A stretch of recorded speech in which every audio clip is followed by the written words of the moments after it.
అమ్మాపుకు hotel మాటలు ఎవరైనా ఉండే అమ్మాపుకు అందరిని అమ్మని తెంగేస్తాం మా మీద ట్రోల్స్ చేసి గుద్ద ఆలుంది చెప్తున్నా కదా, గుద్ద వాళ్ళంటే గుద్ద వాళ్ళు సినిమా. ఎవడైనా ట్రోల్ చేస్తే గుద్ద వరగొడేస్తాం ఒక్కొక్కరిని. మస్తు అనిపించింది అన్న, ఇట్లా మళ్ళీ రావాలి అని చెప్తున్నా. ఇప్పుడు అందరు వెళ్దాం మళ్ళీ. మేము మామూలు ఎక్స్పెక్టేషన్స్ లేకుండా వచ్చినాము, క్యాజువల్గా వచ్చినాము. కానీ ప్రభాస్ ఏదైతే స్టార్టింగ్ నుండి తీసుకెళ్ళిన స్టోరీని లాస్ట్ హాఫ్ అన్ అవర్కి తీసుకొచ్చేసరికి ప్రభాస్ ఫ్యాన్స్కి కానీ మామూలు ఆడియన్స్కి కూడా పిచ్చెక్కింది. ఎందుకంటే లాస్ట్ హాఫ్ అన్ అవర్ అసలు ఆ సస్పెన్స్ మామూలుగా ఇక్కడ ఓపెన్ చేయొద్దు. కానీ మహాభారతంలో శ్రీకృష్ణుడు ఎవరు, అశ్వత్థామ ఎవరు, అర్జునుడు ఎవరు అనేది లాస్ట్ హాఫ్ అన్ అవర్ గ్రాఫిక్స్లో ఎక్సలెంట్గా తీసిండు. అసలు ఈ కల్కి మూవీని సెకండ్ పార్ట్ కూడా ఉన్నట్టుంది. ఈ గ్రాఫిక్స్ హాలీవుడ్ లెవెల్లో ఉన్నాయి. మేము ఇప్పుడు 4 o'clock మళ్ళీ 3Dలో చూస్తున్నాము. 3Dలో ఈ గ్రాఫిక్స్ ఇంకా అద్దరిపోతాయి. నా hats off to Nag Ashwin. Sequence continuation మూవీకి సీక్వెన్స్ అంటే దేనికి సీక్వెన్స్ అంటున్నారా? మూవీలోనా లాస్ట్ హాఫ్ అన్ అవర్ మామూలుగా ప్రభాస్ అప్పటి వరకు ఒక నెగటివ్ రోల్గా కనిపిస్తాడు. ఒక ఆయుధం ఉంటుంది, అది శ్రీకృష్ణుడు ఆయుధం ఉంటుంది. అది హైలైట్. అక్కడి నుండి ప్రభాసు పాజిటివ్, అందరికీ అప్పటిదాకా నెగటివ్ రోల్ లాగా అనిపించింది. కాస్త లాస్ట్ హాఫ్ అన్ అవర్ పాజిటివ్గా ఉంటుంది. శ్రీకృష్ణుడు ప్రభాస్ అనేది లాస్ట్ హాఫ్ అన్ అవర్లో తెలుస్తుంది.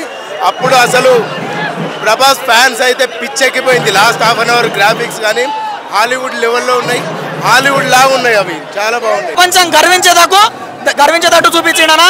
Thank you Nag Ashwin and thank you Prabhas. ఎందుకంటే మన తెలుగు వాళ్ళందరూ ఇది గర్వించదగ్గ సినిమా అన్న.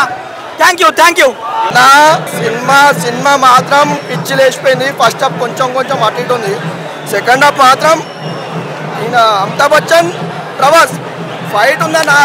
ఫైట్ కోసం చూడాలి సినిమా. దేనికోసం అవుతాం, ఫైట్ కోసం చూడొచ్చు. సినిమా మాత్రం సూపర్ ఉంది. ఏడి పోయినా కానీ ఏ థియేటర్ పోయినా ఫైట్ చూడండి. ఫైట్ మాత్రం మిస్ కావద్దు. ఫైట్ మాత్రం మస్తుంది.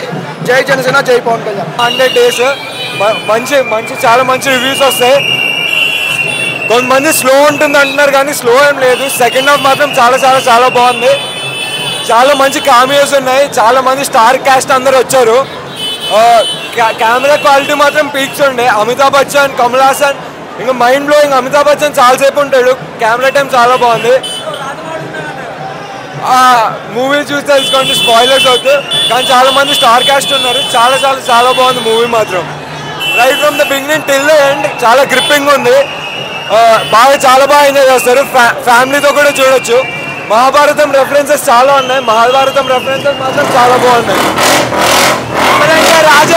రాజంటే రెబెల్ స్టార్ కొట్టేసాం. దేవుడు వచ్చాడు, కర్ణుడు వచ్చాడు. ఇది నాగి సంభవం. మళ్ళీ ఇది బీట్ చేయాలంటే నాగే ఇంకో సినిమా తీయాలి. I don't know, Telugu film industry has gone next level. People are going bonkers inside. ఒక మాస్ యుఫోరియా ఉంది లోపల. ఆ గోల్డెన్ గ్లో ఉంది స్క్రీన్ అంతా.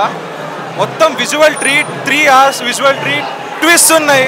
Special appreciation to Santosh Narayan. ఆయన మ్యూజిక్ మనకి జనాలు తాండవం ఆడుతున్నారు బేసిక్గా. ఆ బీట్స్కి కానీ దానికి కానీ. ఇది నాగి సంభవం. దీన్ని బీట్ చేయాలంటే మళ్ళీ నాగి వల్లే అవుతుంది. ప్రభాస్ అన్న మొత్తం ఆయన ఎలక్ట్రిక్ వాళ్ళతో మొత్తం పవర్స్ యూజ్ చేసుకుంటే అశ్వత్థామకి ఓన్గా ఆయన పుట్టుకతోనే వస్తాయి. మళ్ళీ బ్లాక్ బస్టర్ అంటే బ్లాక్ బస్టర్. ఇక మామూలుగా వేరే లెవెల్ మూవీ. ప్రభాస్ దాటేస్తుంది ఈజీగా. మామూలుగా రాదు, వేరే లెవెల్ పోతుంది.